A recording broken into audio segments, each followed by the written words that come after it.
KOF. Maximum impact.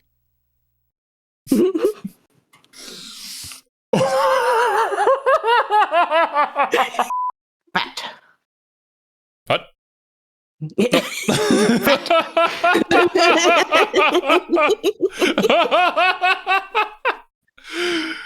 Well, hello everybody, and welcome to part fat, I guess, of Thorgi's Retrospective. Guys, haven't already? You can check out our previous parts in the playlist linked in the description. While you're down there, go and support Thorgi. Link at the very top of the description. Now, for maximum impact. Ooh boy. Taking on a crime boss in Southtown. No, not those guys. Yeah, these guys. Oh my god. You know what? I think I saw them modding The Sims also. I won't lie. Now that I've seen them, this is unlocking memories of just a long time ago. I don't know who they are, and I don't think I downloaded them, but I did see them. I think this was definitely like outfits from a particular era of rock that I'm thinking of. Like, I don't know if this was ever like actual fashion that people wore, but I could certainly see like hair bands wearing something like this. God. It's a look, yeah. Yeah, it's a statement. And they're confidently strutting it, so you gotta give them props for that at least. If you're gonna wear it, you might as well go all out. Why are they merging with each other?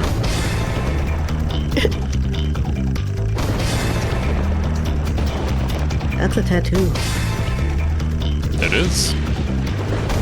Oh, the matching. Oh.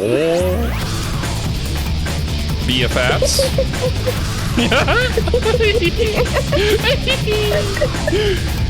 Oh, cool spy gear.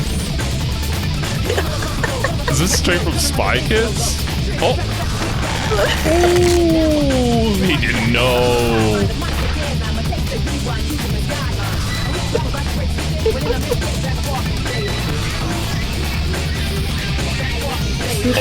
Oh, wait. Hold up.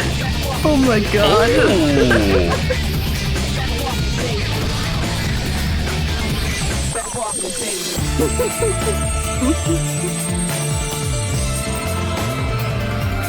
This might just be the best King of Fighters. D. Oh, hey! Look at all their 3D models. They're so cool, Zero. They're so cool. Leona has never looked this good. Look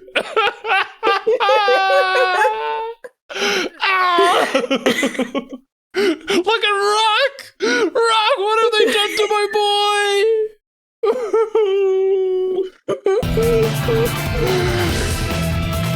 Oh, God.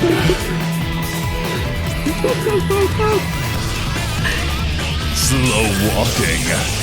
Lightning effects. Oh.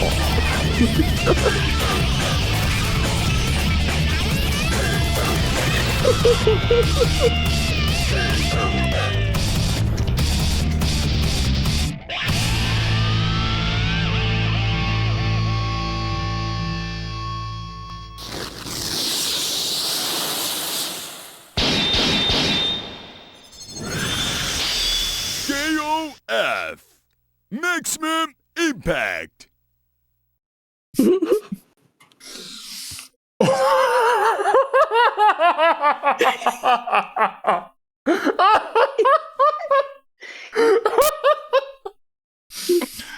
Oh man.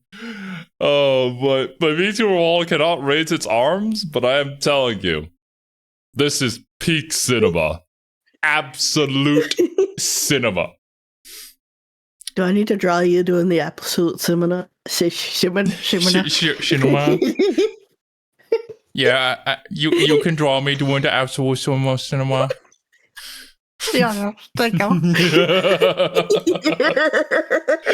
I cannot believe how goated this is and how dated it makes this intro. Oh, so dated. There's such a an era of CGI where this perfectly fits into, and it cannot be in any other era. Wow, we were on something back then. We had to be. Oh, jeez. It's perfect, flawless. It is. I love it. I love how absolutely cheesy it is. And it's unapologetically so. Like, we could do all this cool stuff, and we're going to do all of it in this one intro. Really show off the improvements in technology there. This is another reason why I love going back through the video game history. I mean, just learning about it, the video game history in general is just so cool to see the different eras and what people thought was cool back then and it was hip. Although, I'll be honest, I don't know if anybody actually thought this was cool. I think we were all just enjoying it for being over the top like that. If you could enjoy this one. Yeah. For those of you who were there when the scriptures were written, let us know what you thought of this when you saw it. Oh, God. I'm sorry, can we hear that announcer one more time? KOF. Maximum Impact. Oh, God, yeah. That sets I thought that was Thorgi. That was not Thorgi, no, that was the official title. Thorgi. That's why I was laughing at the end. That's why I said absolute cinema.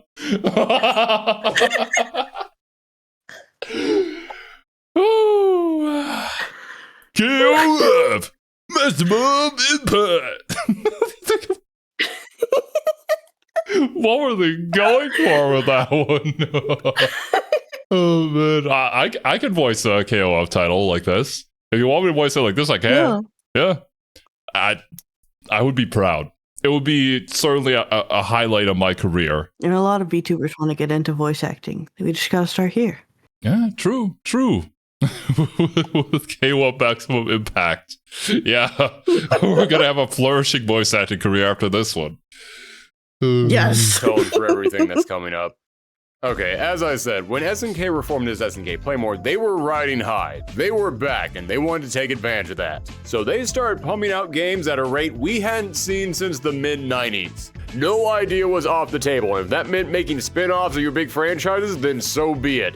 And hey, you know something? I can only King of Fighters praise them 10th and be anniversary. like, oh yeah, they took the extra time they needed and just called it 11. It's like, no, they just were working themselves elsewhere.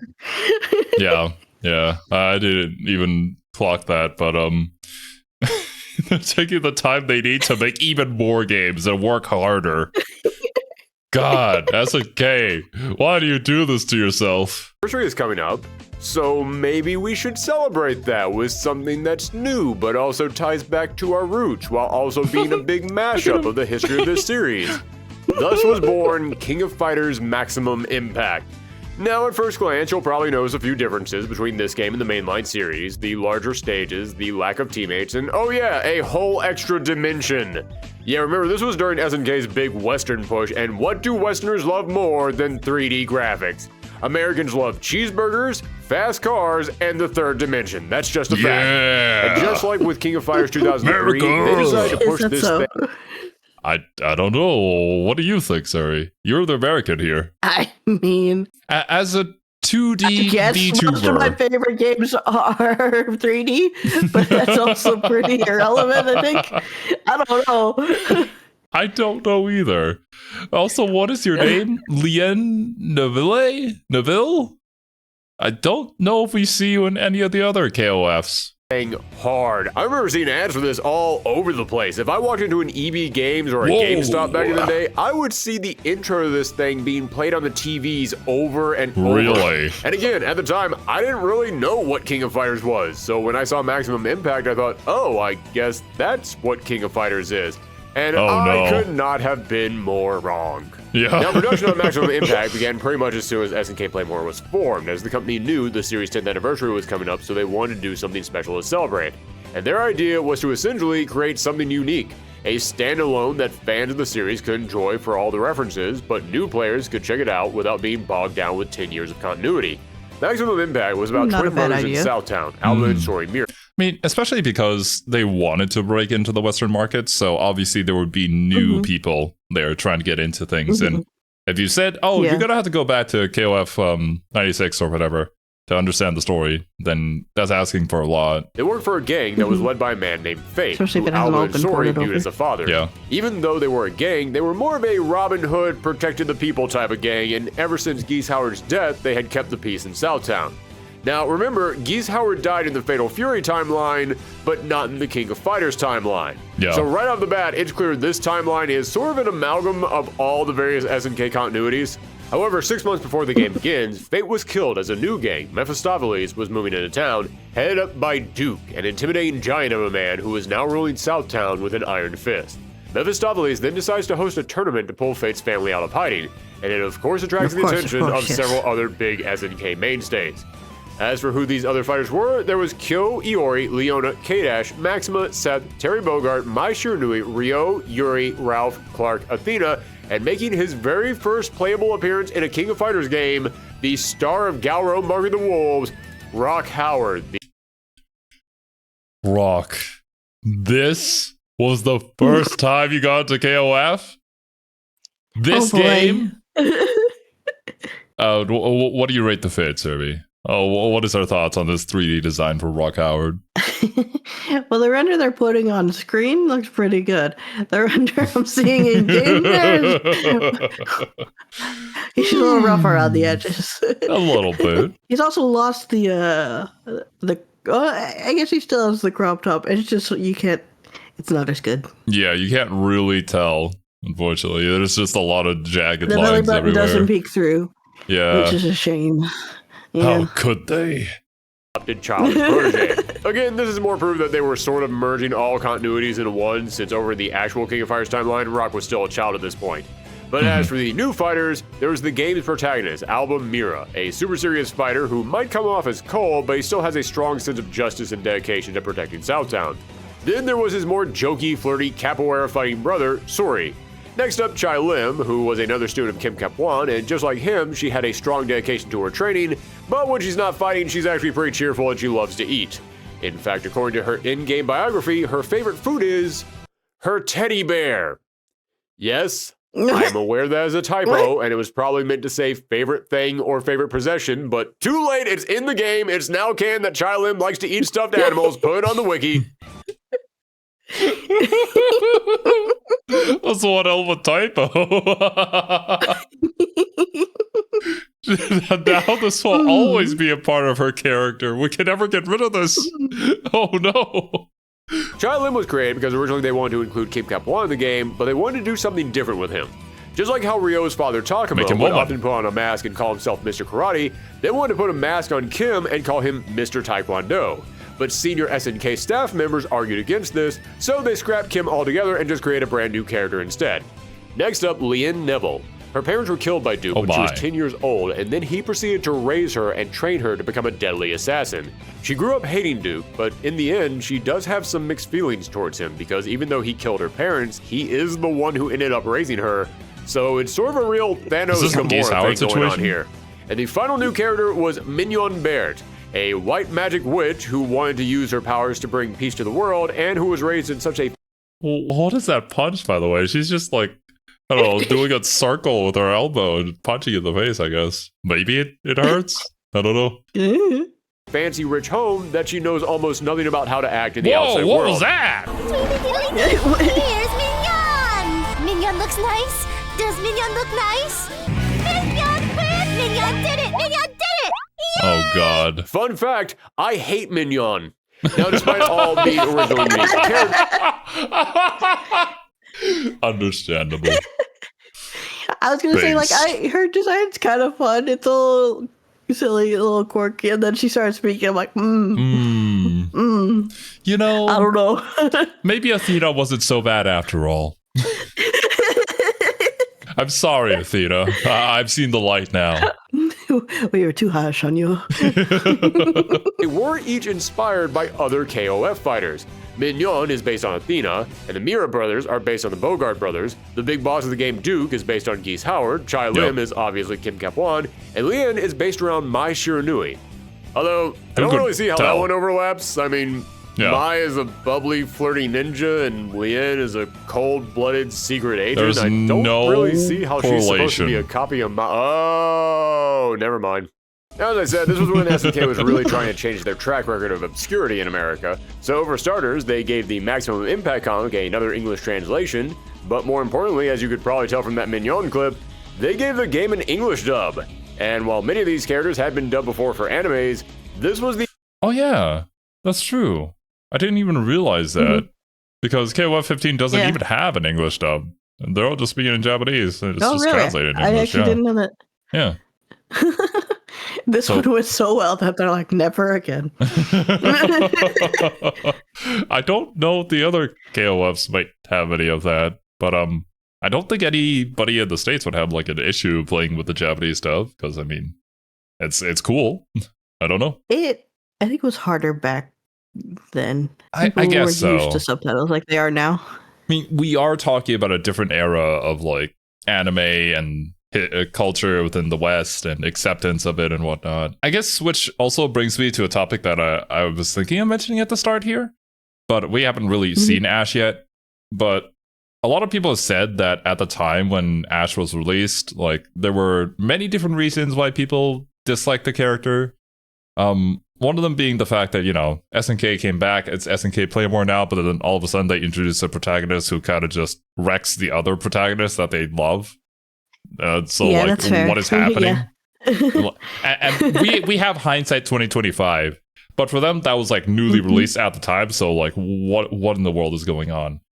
And the second part Yeah, I is can also see that. just well, apparently people who liked playing as Ash would get made fun of for being gay and all that, and homophobia was kind of rampant. I was reading some of those comments. Yeah. That's a shame. It is. I mean, in Japan, they had a cool idea and they wanted to make a protagonist that was a lot different from their usual macho men. So they turned into that. But obviously in the West, things were still forming and times were different. The Yeah. very first time SNK dubbed them in a game. So, how was it? Winner! Stand up when you lose. It's the end. And we're not talking like in the movie. That has such like if you're killed, you really die, you know? It sounds like YouTubers redubbing. Giguk, is that you? Did you make another video? Now I'm mad. Are you okay? Well then, Hey, you know some things never change. You got regrets? What do I care? okay, we're playing for keeps here. I can't contain my blood rage.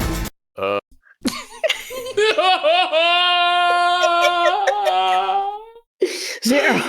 I can't contain my blood rage. Oh no, I am scared. Whatever shall I do? Are you okay? No, well, you know, when you lose, it's really over. You know, we could voice act for KOF. This could be Yeah, we could do it. a new path in our career, Survey. God, no wonder why they never did a dub again. And honestly, Terry speaking broken English is a part of his character. You cannot separate that from Terry's character. Mary as well. It doesn't Mary make also sense, just yeah, when speaks he's just randomly. speaking English. Yeah. It just doesn't have that same charm that Terry has when he's speaking No. it broken. Yeah, all the other characters too that speak broken English, like it's just much better that way. So I get it. Yeah. Best to save money on the dub and just have the characters be fun and iconic in the way that we know and remember them as. Hey, who wants to talk about that gameplay? Yeah, so we're moving from the second dimension to the third dimension, then you can tell this is not going to be like your other King of Fighter games. And the gameplay was weird. A lot of the moves feel very loose. They feel like they're designed to link together, but then they just don't. And I don't even mean that I was trying combos out and those combos didn't work. No, the game even tells you this string of moves is a combo. They will definitely all link together. But then they just don't. They don't. There will be huge gaps in those combos that give the opponent enough time to block or counter, so it's really only a combo if the computer is willing to sit there and take it. And the controls are really clunky. There were so many times I thought my controller was broken because I swore I was inputting the commands correctly and they just weren't coming out. And I probably shouldn't complain about this since it's how I won many of my games, but your guard meter is made of tissue paper. So even if the computer is blocking, just keep attacking a few more times and eventually they'll break and they won't be able to defend for a while. It's cheap, but this entire game feels kind of cheap. And like in most KOFs, you still have that iconic dodge roll, but now you can use that dodge roll to go to the side. And it's when this game goes into that third dimension that you realize, oh, KOF moves do not work in this format. I applaud them for trying so hard to make all the return KOF characters play exactly the same as they do in the other games. But there are so many moves that just don't work the moment that you have the option to step around them. However, the combat is not what people remember about this game. What sticks out in everyone's mind when they remember this game is the costumes. Not so much the redesigns to any existing characters as they try to keep everyone looking the same, for better and for worse. No, when I talk about the costumes, I mean SNK got their in-house artist Falcon to design secondary costumes for every single character.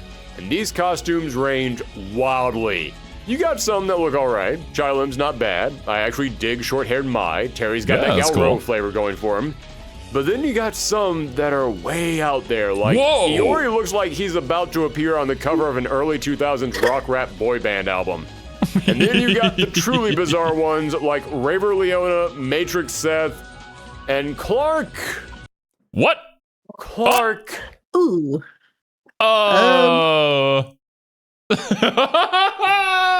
You gotta put down the spray tan, buddy. We'll walk away from that one. Well, what can I say? It's Japan. It was yeah, it's Japan. Clark. I don't think I need words for this one, but there is a reason why these redesigns look so wild. It's because the SNK higher-ups told Falcon, listen, we want this game to sell, so we need a lot of characters, but we could only fit 20 in here. So make these alternate costumes look so different, it will make people feel like there are other characters in the game. Which is a hell of a strategy, but it worked. These alternate costumes feel like a full roster from a completely different game. And the customizations don't stop there. If you beat the game with any character, then you can unlock their rigging model, which basically means you can now add additional little accessories onto them. And sometimes it's just a small addition, but then you can— Oh my god! They're going all over the place, man. What is going on? Got other characters out here sporting full SNK cosplays or getting ready to hit up the furry conventions. What the? Now, as you make your way through the arcade ladder, a man named Hyena who— Well, we're trying to appeal to a wider audience. There you go. looks like he's a 70s cartoon game. What is that? What am I looking at? He looks like he should be in Katamari Damacy. I'm assuming it's the nose. It's got to be the nose and the shape of the face, probably. Oh, Jesus. Game show host will tell you little bits of the plot until you make your way to the final match against Duke himself. Have you challenged him with Alba, Sori, or Lien? Then you start the fight against him in a graveyard, but after you win your first round, he'll become enraged and then smash the ground beneath you, causing the two of you to fall into a secret underground stadium filled with wealthy aristocrats cheering you on. And hey, I have a lot of problems with this game, but that stage transition is money. That is one hell of a way to ramp up the tension in your final boss fight. But think of the logistics of it. It's so ridiculous. But yeah, sure. Why not? And Duke himself, yeah, he's a KOF boss. He's got supers that hit pretty much the entire stage, and he's got an infinite meter, meaning he can do some really dumb stuff like this. What the? What the? What is that? You can't. You literally can't do anything. You can't. You take damage from blocking that. What are you? Oh yeah, this seems fair. And when you beat Duke, the screen goes dark and you find an ominous message left for you. Almost as if they're setting up for some kind of a sequel. Oh. Which, interestingly enough, no, they were not doing that. No, this game was originally meant to be a one and done. As I said, originally this game was only planned to be released in honor of King of Fire's 10th year anniversary. So it was put out in 2004. In fact, originally SNK planned on calling it King of Fire's 2004. But that idea was scrapped when they realized that if they named it that, then people would think it was a sequel to King of Fighters 2003, and that was a smart call. I mean, when you were shifting from dated entries to numbered entries, you'd be insane to give this spin-off game that doesn't tie into your main games a dated title. I want you all to remember I said that in just a moment. I bring this date up because, as I said, they want this game to sell well in America, and in 2004, when this game was released, it sold over 100,000 copies in America. That was huge for SNK. How huge? The last King of Fighters to get an American home release was King of Fighters 2001, which didn't even sell half that number. So SNK knew they were onto something here, and they didn't just greenlight a sequel. I'm surprised this sold. I don't know enough about the market from that era to be able to say that, but it's a little... But then again, since this is one of the few things I've seen from King of Fighters, apparently, maybe it's not surprising. Well, yeah, you did recognize some of the outfits and hairstyles for The Sims 2, so I'm assuming that it had to have had some sort of success, despite being the way that it is. Fans willing to create custom mods. Yeah, like that requires love and dedication. I don't know. Was it during this era where like 3D fighters were just the thing? Maybe. Maybe. I mean, like, I don't know, the Tekken, Virtual Fighter, Dead or Alive, people were maybe like super into those ones, and this came out 3D, and so it just like sold along with them, maybe. Once again, if you guys were there when the scriptures were written, let us know, like, what was the situation for this? Because in hindsight, this seems really silly. And I feel like other 3D fighters that should have been out at the time, I don't know the exact timeline, of course, but I feel like the ones that were specifically 3D fighters had like tighter mechanics and characters that made more sense to be in a 3D fighter than what I'm seeing here. They mapped out 5 more games. Yeah, they wanted this to become their next big series. So they plotted out a 6-game storyline, and they went ahead and announced not only a sequel, they also announced that they were already working on the 3rd game, Maximum Impact 360, for next generation consoles. Because this is SNK we're talking about, and nobody jumps the gun like SNK. However, for the next game, Maximum Impact 2, they decided that they would hand the controls over to the artist who had designed the costumes for the last game, Falcoon. And before we go any further, I would just like to address something. Some people say Falcoon, some people say Falcon, and Falcoon himself has said that both are fine. So I'm going to keep saying Falcoon because it's what I've been using for years now. So yes, Falcoon was put in charge of this game, and apparently SNK was fairly hands-off on the project. They gave Falcoon the keys to the game and just let him design the costumes, create the new characters, and build the various modes. Maximum Impact 2 is largely thought of as the Falcoon fan game because if you play this, it is very clear that this is the perfect video game for one specific guy. But before I go into more details about that, let's actually talk about Falcoon. Now, remember how I said the SNK Playmore era was a very divisive time for SNK? Falcoon is one of the best examples of that, because some people love him, and some people can't stand him. Before starting this retrospective, I had always heard some pretty heated opinions on Falcoon, but it wasn't until I started doing research for this episode that I realized just how deep it went. Just typing in Falcoon and Maximum Impact into a Google search brought up so many forums of people just trash-talking the guy. Damn. And after reading through what everyone thinks of him, I don't know if there is any personality at SNK who is surrounded by so much misinformation and false assumptions.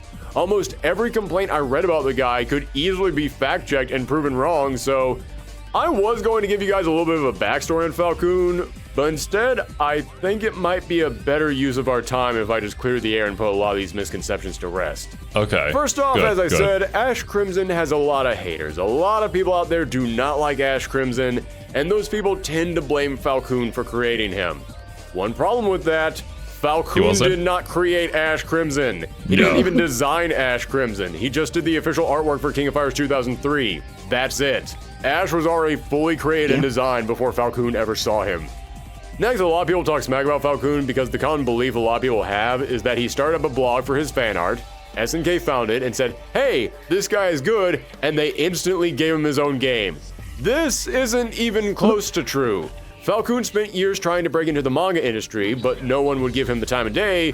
But then SNK had a scouting session at his college, he presented them with his portfolio, and they liked it, so they hired him. Awesome. Yes, he didn't win the golden ticket, he went through the official channels. He was hired the way that SNK hired their artists. Yes. And as for the belief that he was just handed his own personal video game as soon as they hired him, he worked at that company since 1998 doing debugging on Extreme Rally. Then he went on to do sprite work for the Neo Geo Pocket Last Blade game. Then he went on to do in-game or promotional art for half a dozen other games before finally doing the character design for Maximum Impact 1. We're probably not even done with this section. There's already so much shit talking on this guy that isn't even real, apparently. Right? Yeah. The poor dude worked his way up the ladder just to get here, and, you know, maybe you don't like his designs, but to criticize the history and all that and try to make up stuff is kind of low. But then again, it's the internet, so what do you expect? Yeah, misinformation is rampant. I'm not an artist myself, but I can maybe understand, like, the struggle that it is to try to get noticed, because there are so many other artists out there that could have been selected, could have been scouted. Yeah. In other words, no, he was not just given his own game after being hired. He worked for years for the company, climbing the ladder until he had impressed the higher-ups enough to be trusted with this project. Speaking of his art, I've seen plenty of people say that he created self-insert OCs for Maximum Impact 2 because one of the characters in that game has a haircut that kind of looks like a haircut he used to have. But here's the thing. A lot of characters in that game have multiple hair colors, either as part of their regular design or as their alternate colors.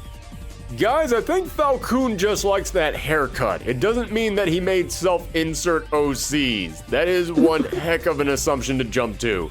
I mean, as an artist, you probably have a style that you enjoy. Like, this is a particular aesthetic.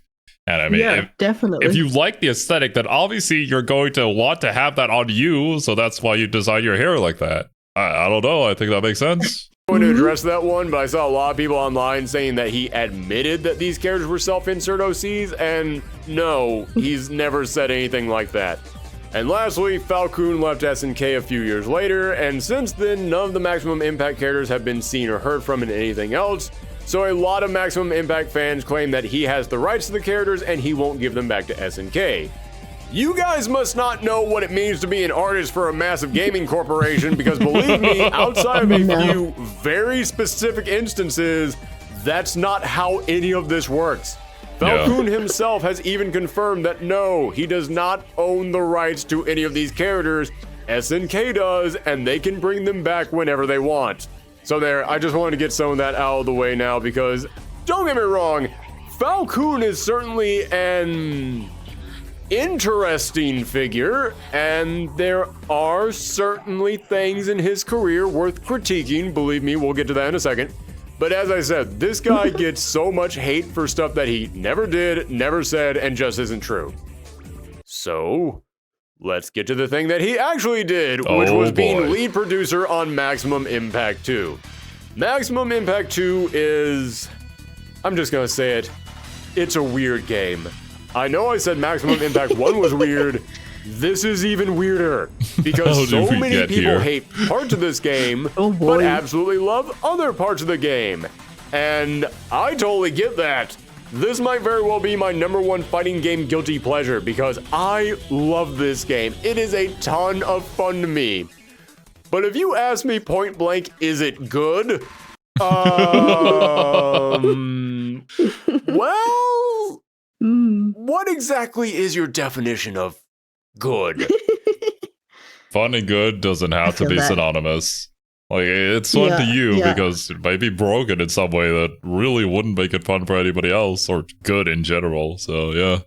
It's like my enjoyment of anime, like Monthly Delusional Magazine. It's not a good anime, but I had a blast watching. Let's start with the combat. I said that the combat in the last game was loose, like they wanted a lot of these moves to link together, but at the same time the controls felt clunky, like it just wasn't reading my inputs. Well, now the clunkiness is gone. Now everything feels like it's working just fine. Every time that I hit a button, the correct command comes out. But the combat is even looser. And don't get me wrong, I can enjoy a loose fighting game. You give me a game where a lot of moves all link together, and I'm happy with that. But this game, while feeling loose, doesn't feel smooth. It doesn't feel like stuff is designed to flow together. It feels like rather than testing the combat mechanics, they just said, screw it, just let everything work. This is the definition of a button masher. You mash buttons, things happen. But you know something? That's not necessarily a bad thing. Sometimes having a game where you can just mash your way to victory is fun. And the sound design is pretty great for that. So, Kane and I played, was it SNK Heroines Tag Team Frenzy? Which the only reason why we played is because Serby mentioned that they had seen female Terry Bogard. So, yeah, we got into it. 100% a fan service game. Kind of good or bait, but I'm shocked. I'm had shocked. some fun mechanics to it, and the simplistic controls means that the floor to get into playing that game is super low.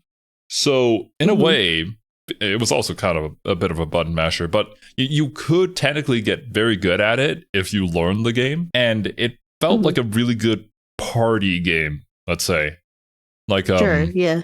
like you and the bros, you hang out at your house, you want to play some fighting games, you can boot this one up, and everybody will have fun regardless of their skill level, because you can button mash your way to victory.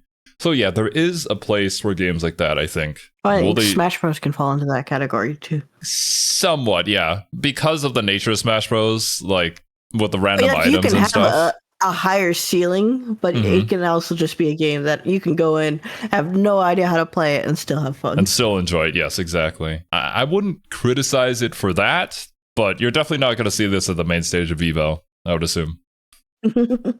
Every hit sounds like you're shattering boulders, which I know some people will find ear-grating, but it does make it feel like every little thing you do has an impact to it. So, is the combat Maximum good? impact? No. It's actually pretty stupid.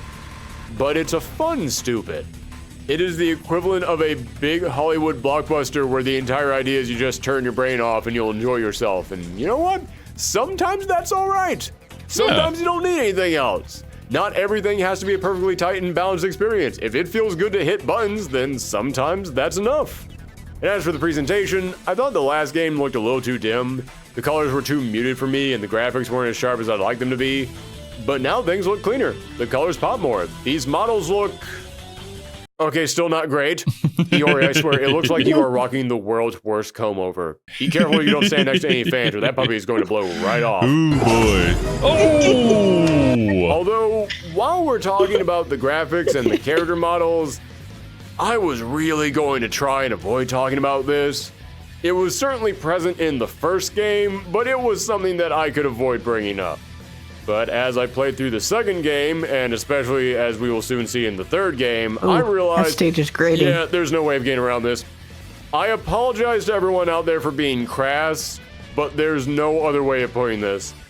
The Maximum Impact games might very well be the horniest thing King of Fighters has ever done. I mean, I was talking about Lien's character design in the first game, but Maximum Impact 2, we are reaching critical cheesecake levels. And if you look at his artwork, it's clear that Falcon really likes sex appeal.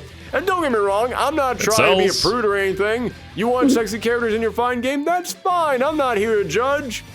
But there are moments where I couldn't help but roll my eyes. I mean, even the dead or alive devs are laughing at these jiggle physics. But hey, what?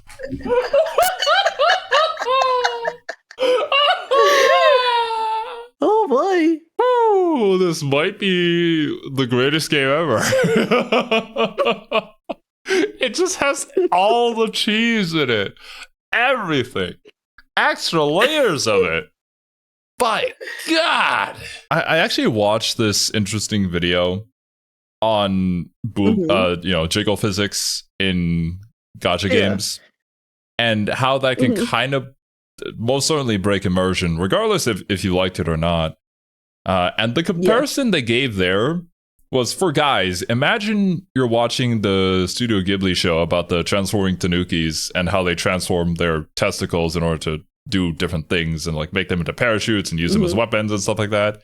Imagine that, but you know, for girls when you see the boob jiggle and stuff, because it's just super unnatural. This is just so uncanny. This isn't how they actually work, but it just feels uncomfortable. I can imagine a lot of people would feel that way about this game for sure, because by God, they have minds of their own. I don't know where they're going. They're trying to escape from the body, that's for sure. They're going somewhere. Sometimes there is a line where it becomes too much. Like, even for me, who's horny on main, this is a little too much. What do you say we get off this subject as quickly as we possibly can and talk about literally anything else? Like, where the game gets nuts.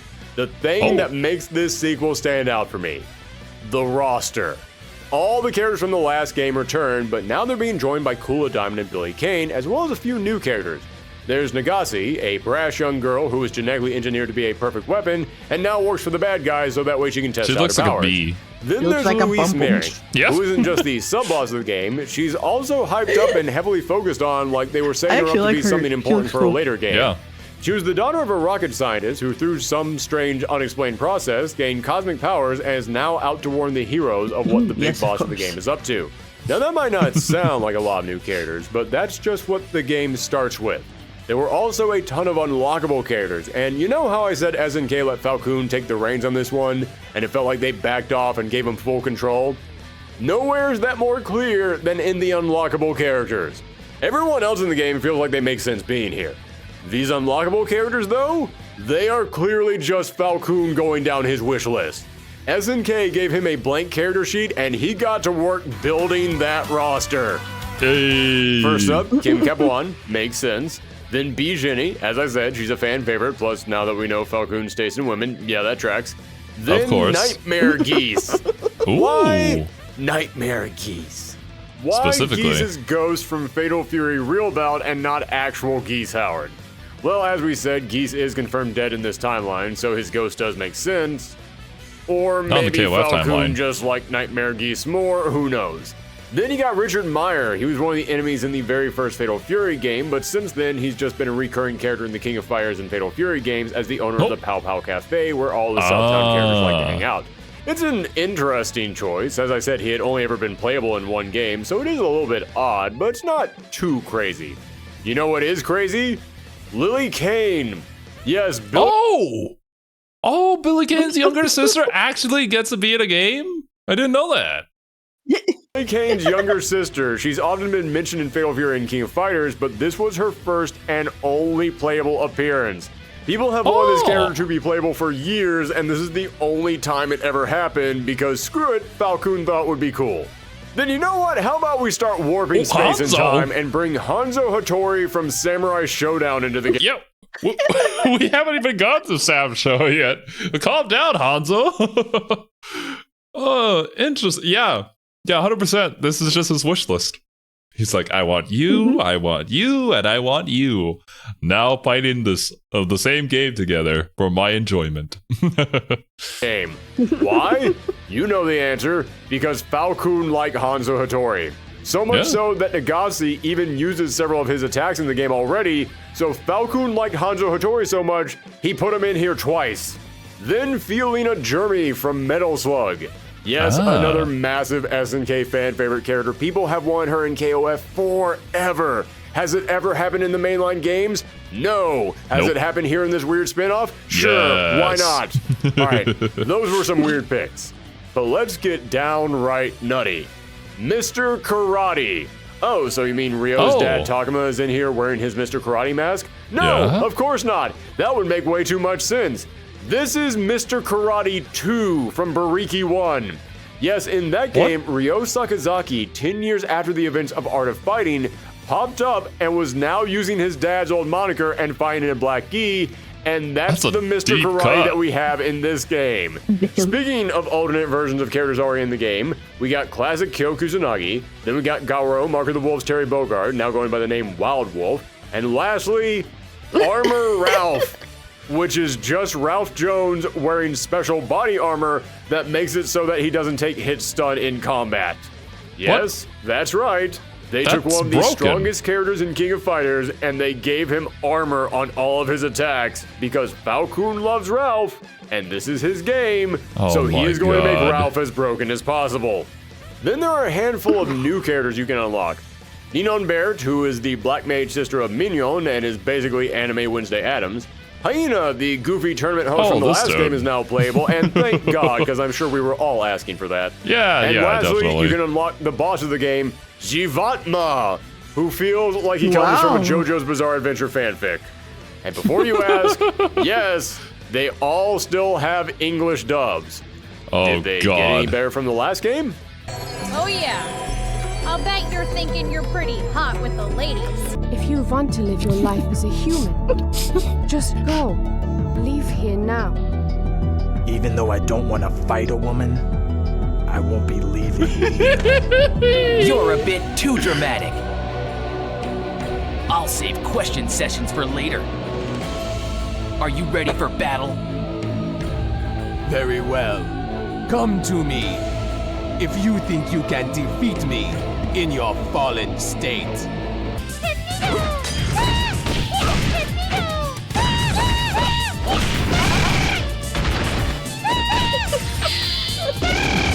Nope! But you will be happy to know that you can. I don't know if I can make it through this recording session, Survey. I'm about to die here. What is going on? What is happening? I don't know. I have laughed so much now, I don't think I can laugh anymore. It just hurts. oh God. I love this though. I can't tell you how much I love this. Not because it's good, but because I like it. Yeah. It's one of those things that's like, I remember watching dubbed anime back in the time, and it sounded very similar to this. Oh, and yeah, it was not good. And that was part of the reason that, you know, there's such a big, like, sub is better out of people, is because this is what it used to sound like. Yeah. But there's kind of a nostalgia to it now, and I can find the humor in it now and enjoy it in a different way. Exactly. Yeah. Hindsight 2025 kind of thing, where it's cute. Looking back on it, it was a part of history. Other video games too. Yeah. Like, voice acting back then wasn't really seen as that important. And so there wasn't really a whole lot of emphasis put on the direction. And you kind of just got whoever you had available to voice act. Like, I've already seen plenty of games covered by Mandalore where they literally just took some people in the office to voice act characters. And obviously they're not professionals, so it's not going to come out that great. Yeah. But, you know, it got the game done, so it worked out. It's only until a little bit later where we're starting to get into, like, really good voice acting. But actually, now that reminds me. Yeah. Doesn't that mean that Japan had a, like, emphasis on voice acting, like, way back when? Before we broke into the Western market for, like, video games and stuff? Definitely more so here. But it was also kind of a tiered thing, too. Because it wasn't that in, like, English we had bad voice acting for everything we did. It was that redubbing was definitely looked at as less important. Specifically redubbing, yeah. For whatever reason. Because, like, when you look at, whatever movies were coming out in the time, because there was animated movies and I couldn't tell you which ones, or TV shows or other things, and they were probably still lower quality than they are now. But it was definitely more of an afterthought type thing when it came to redubbing. Gotcha. I don't know why. I guess because it's not an original piece, so they don't care as much. I don't know. You'd probably just have to be a part of the industry at the time to have known where it's like... It was, a different hire pool too. Even nowadays. It's less so now, but it's like people who like dub for video games and anime tend to be different from people who like voicing cartoons and stuff. Well, yeah, the people who voice like JRPG characters, or honestly like just any Japanese game, you'll see a lot of names that pop up again and again and again. Like you're gonna see Johnny Young Bosch in some capacity at some point, or like, you know, hell, even Yuri Lowenthal will show up. He was one of the first big ones. Yeah. and now set the game to use the original Japanese language, which is totally worth doing because it means you'll get to hear the greatest Terry Bogard line read of all time. Jesus! Jesus! And how do you unlock all these characters? Well, you can do it by beating the game or by completing missions, which is also how you unlock new colors for your characters, and this is where the game wins me over. As I said, the combat is mindless, but it's still fun. However, that's not enough of a reason for me to praise this game. That's where the missions come in. I've said it before, and I'll say it till I'm blue in the face, it is important for fighting games to have single-player content. And unlocking stuff in that single-player content is fun, and there are so many missions in this game. Enemy? Some of them are really creative stuff, like you have to collect enough coins around the stage while you're fighting your opponent before time runs out. Or some of them are real head-scratchers. They're actually pretty smart. Like they'll give you a certain amount of meter with a pre-selected character, and you have to defeat your opponent with that amount of meter in a very limited amount of time, so you'll have to plot out the exact right moves to get the job done. And it creates this perfect addictive experience. It's the kind of thing where if you lose, you want to get right back in there thinking, okay, I got this, I got so close, I can do this, I can do this. One more try.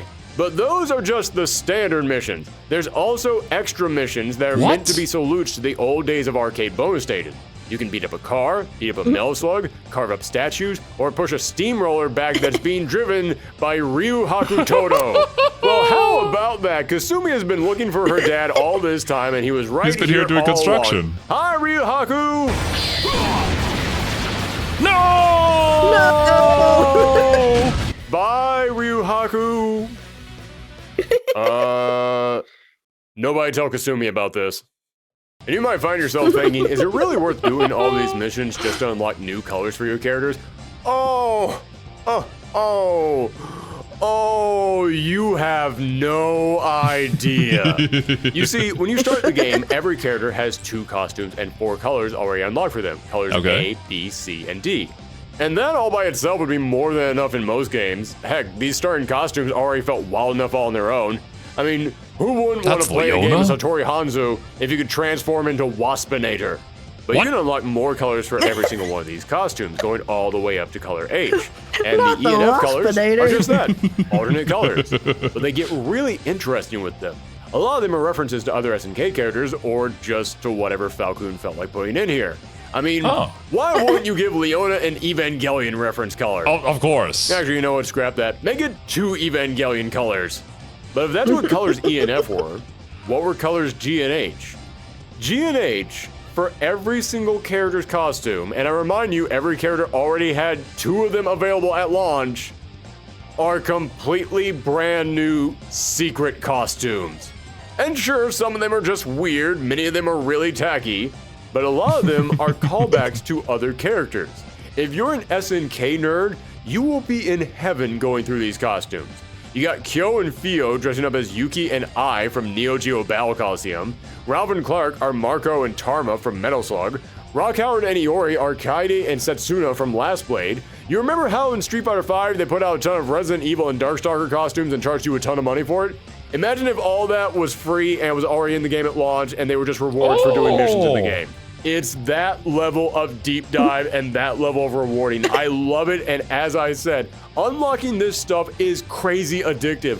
I wanted to show off Leona's Hydrant costume, and then I realized, oh, I haven't unlocked that one yet. So I went into this game and played enough missions to get it. And then I played 2 more hours because these missions really make you want to just keep unlocking stuff. Outside of the crypt in Mortal Kombat, this is some of the best single-player content and best unlockables I have ever seen in a fighting game. As someone who back in the day played Blade and Soul and definitely didn't spend countless hours farming for cosmetics, I don't understand this at all. I don't get it. Not at all. It's not addicting. Why would you do this to yourself? You know, us liking DNA is making more and more sense by the day. Yeah. We kind of have that part of a personality that's just ripe for those sort of games. And I could definitely see myself pouring a lot of hours into something like this, even if it's stupid. It's dumb, but like I like the way the characters look in this costume. I'm going to get it. I love cosmetic collections. Yep. I think So they're much. a great motivator, honestly, especially for single player content and fighting games. We really just spruce things up. This is an easy way to spruce things up. Now, obviously, it costs a little more time to make like these unique models for them, but I think it's well worth it. But what about the story? Remember, this was part 1 of their big Maximum Impact saga. So, what did they have planned? After facing off with the new crime boss of Southtown, where could you take this story? Space! Yes, this story sees you traveling the world until you fight Jivatma. And while they keep it just vague enough, it is largely hinted that Jivatma is an alien who is on Earth looking for Judaim, a super soldier from space who lost his memories, but might be closer than you'd expect. Yes, again, we never learned the full truth of it, but it's largely implied that Judaim is either the breakdancing cowboy Sori, or it's both Sori and Alba.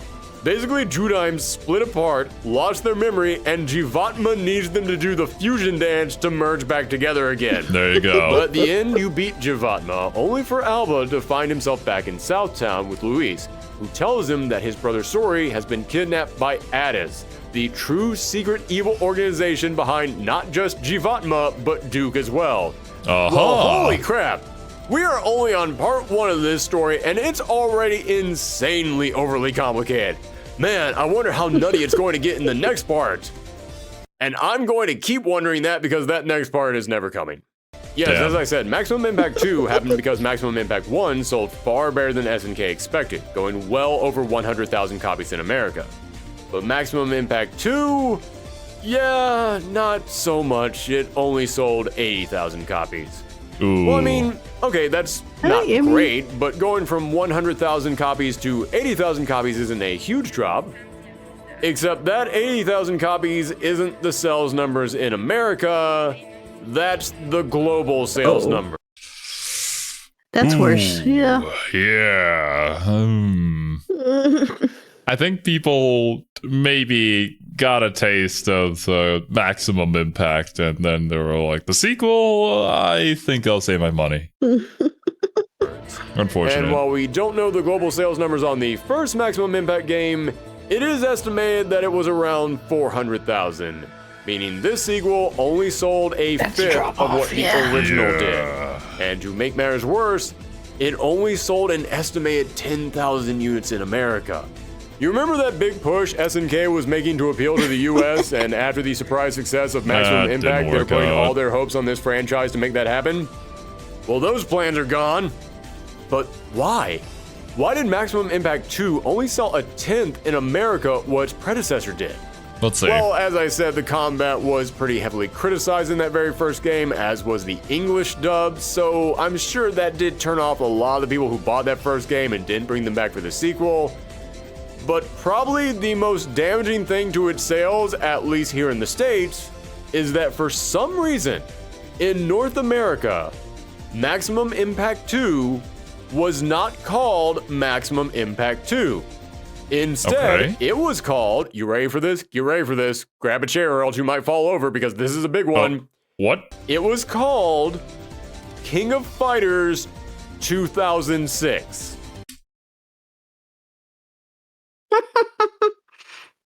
How do we fuck up this bad?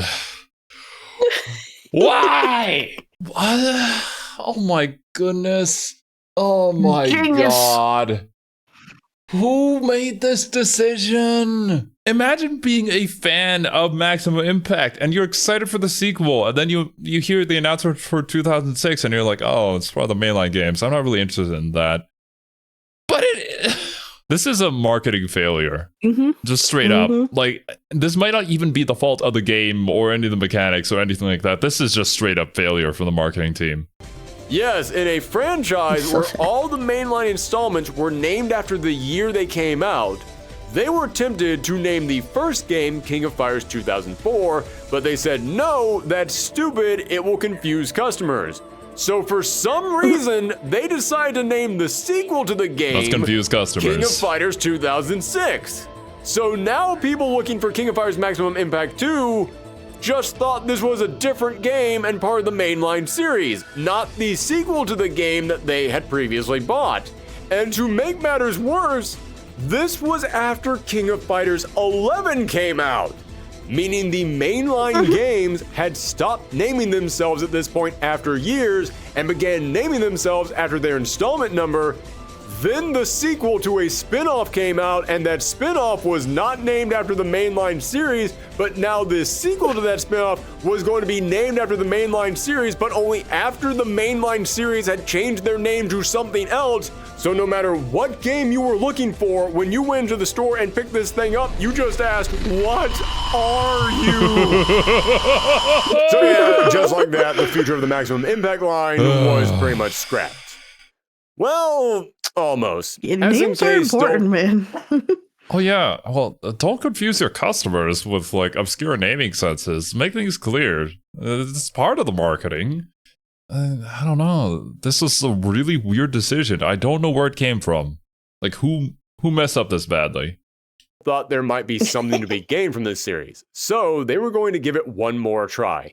Maximum Impact Regulation A. The A stood for three things. Arcade, as the game now actually had an arcade release. Arrange, as now there were no longer solo fights in the game, but instead it was the classic KOF 3-person team, so that means that you could arrange them before each match. And Ash Crimson, who was now officially joining the cast. This was a big deal because not only was honestly, Ash Crimson's 3D model not looking too bad. Yeah, not too bad. Ash the hero of the current mainline KOF games, but also to get everyone excited for Maximum Impact 2, SNK made a short 4-part OVA which actually featured Ash Crimson, despite the fact that Ash wasn't in the game. Also, not that needs to be said, but in retrospect, paying for a 4-part animated series to hype up a game that saw an 80% sales drop, probably not the best use of SNK's money. Ooh. Yeah. I wonder why SNK keeps going bankrupt. I don't see the problem here. But outside of Ash, there were only 3 other new characters. Blue Mary was the only KOF veteran to join. Then there was the brand new character Xiao Lan, the half-sister of Duo Lan, and the daughter of Ron. Hey, remember Ron? Hey, yeah, I was gonna say, you remember Ron, Suri? You remember him? I do. I remember Ron now. Yo, we remember Ron now. It's Ron. Xiao Lan was another member of the Assassin's Guild, the Hizoku.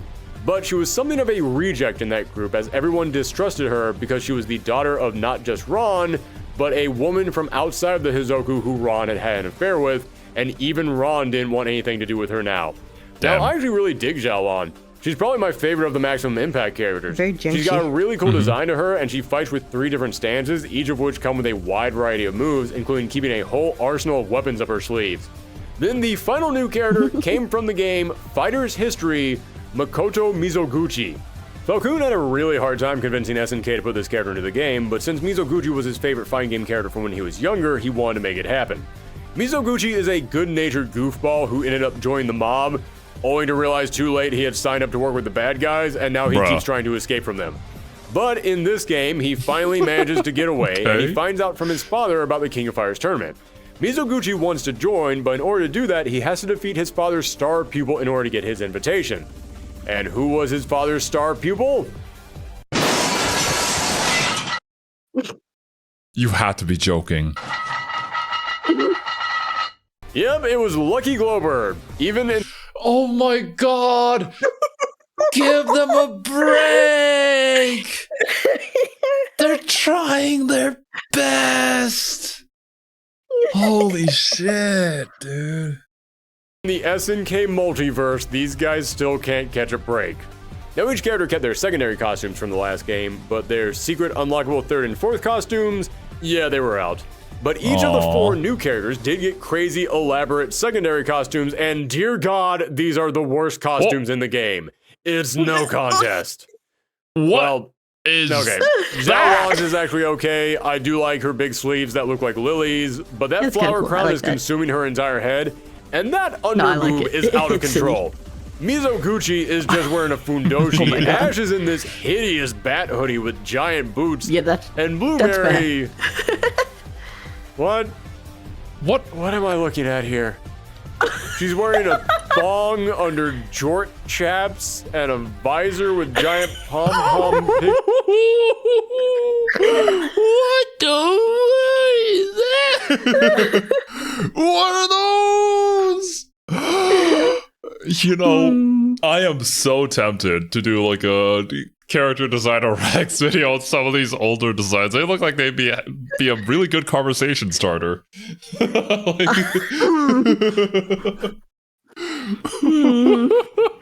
Pom pigtails. This is not Blueberry. This It's is not, Blueberry no. when she was in college and she appeared on MTV's Spring Break special in the 90s. And to this day, she lives in fear that Terry is going to end up finding that video. These outfits are a train wreck. Now, as for the single player content, it's slim pickings this time around. As I said, this game was made for the arcades, not home consoles, so they kept the content kind of light. You can do single player matches versus the computer, or you can play the arcade mode, and that's pretty much it. Damn. And arcade mode is actually a lot more like time attack mode, as you have a set amount of time to complete the entire ladder, which does make things pretty tense towards the end. I never failed to beat it, but I did get close a couple times and my heart was pounding. But it's just so weird to me that they didn't think to separate arcade and time attack into different modes. Doesn't that seem like a really easy way to create more content? Who does that? Who in a game already lacking content would merge time attack mode and arcade mode? I want you all to remember that I said that. Although I will give them some cred, each team you fight is just 3 random characters all stuck together, but the final team that you go up against is Team Boss with Jivatma, Duke, and Nightmare Geese. Oh, holy shit. That's actually a pretty smart idea for the last fight, I'll give you that. Now, as I said, the game was originally made for arcades. It was built with the intention of fighting other players. So, how does it play? Well, for a while now, I've heard people say that this game has the best combat in the Maximum Impact games, which... okay? I mean, I'll be honest with you, whenever I heard people say that, I never really got excited to play this game because saying you're the best combat in the Maximum Impact games is not exactly the highest bar to clear. That doesn't really answer the question of whether or not the combat is good or not, but, well, I gotta be honest with you. Yeah, it's actually pretty good this time. What can I say? Third time's the charm. They finally figured it out. The combat still feels Just in loose, but it time. no longer feels random. It now feels like everything combos together smoothly the way it was always supposed to. And it's not brain dead like Maximum Impact 2. It's free enough to be fun, and it lets you experiment with it, but it's also restrained enough that you do have to actually think about what you're doing. And the inputs feel perfect. Every button I want to hit comes out just right. Unfortunately, though, the game never left Japan, so if you're interested in playing it, it might be kind of hard for some of you to get your hands on it, but if you do get the opportunity, yeah, I'd say check it out. The game even looks really good now. Ryo Sakazaki no longer has a trapezoid for her face. This actually looks pretty darn good for the PS2. Except for Iori's hair, that still looks terrible. So moving away from the story and onto the arcade scene turned out to be just what the gameplay needed. Yeah, I mean, people were talking about this where it's like, it feels like the designs for KOF just don't really translate very well to 3D. It's just really not made for that. I guess that's just an approach that you have to have when you're designing a character for a specific medium, where like you have to think if they're 3D, then they can have these sort of aspects to them. But if they're 2D, then you can go more in certain directions and less in others. I'm not an artist, so I It's an wouldn't know, interesting but thing with designs for games. I think Pokemon is an interesting one to look at for that, for just the creature designs themselves. Because it's like, when Pokemon switched to 3D, there were a few really awkward ones that just didn't translate well. Yeah. An interesting one being like Typhlosion, where they like had his fire not always on for whatever reason. So he just looked like this awkward little weasel guy standing there. And you're like, this doesn't look good. But the idea they wanted, right, was to have it be more interactive. And so like when he uses his attack and things, the fire like burls and turns on and stuff. So with later games, when they're more used to 3D, they're able to take advantage of that a lot more. So you have Pokemon that have different kind of stages in activation. So things like Primarina, when it stands up to do its like attack, and the like pearls comes out, and it has this whole kind of state change. And Pokemon has been able to basically utilize the game medium in its designs in those state changes. And I think that's something really cool with gaming, is being able to do stuff like that. You can see that in like animation and stuff too, to an extent, but in games in particular, because you can trigger things more so, you can have so much depth in a design that you can't have in other things. And that's something the advent of 3D has really pushed forward that I think is really cool. But you lose a lot of the things you could do in 2D, a lot of cheats, a lot of like just stylistic things that were done that just do not translate at all. Yeah. So it's like mediums all have their strengths and weaknesses, and a lot of these older series just, that transition, it's not great. It's even more tough because these designs are iconic. So like changing them too much would make them a completely different character. Like it's tough trying to find that sort of middle ground with that transition from 2D to 3D, which I hope SNK gets to figure out when it comes to whenever the next King of Fighters releases, which definitely isn't soon, but whenever that happens, like as you mentioned, the Pokemon games got better over time, so I'm assuming SNK will as well. With an asterisk, sir. But yeah. Yeah, well, people's opinions I know are very divisive on the Pokemon games. I don't play Pokemon, so I don't know. That's just what I've heard. Yeah. Pokemon design-wise, I've been a big fan of other applications of the game development. Maybe less so. Yeah. But that's a topic for another video. Yeah. They were finally able to sit down and focus on the combat, and they were able to make a game that sure is lacking in all the fun unlockables and modes, but it actually feels really good to play. And SNK, being SNK, already decided that this was going to be a huge success.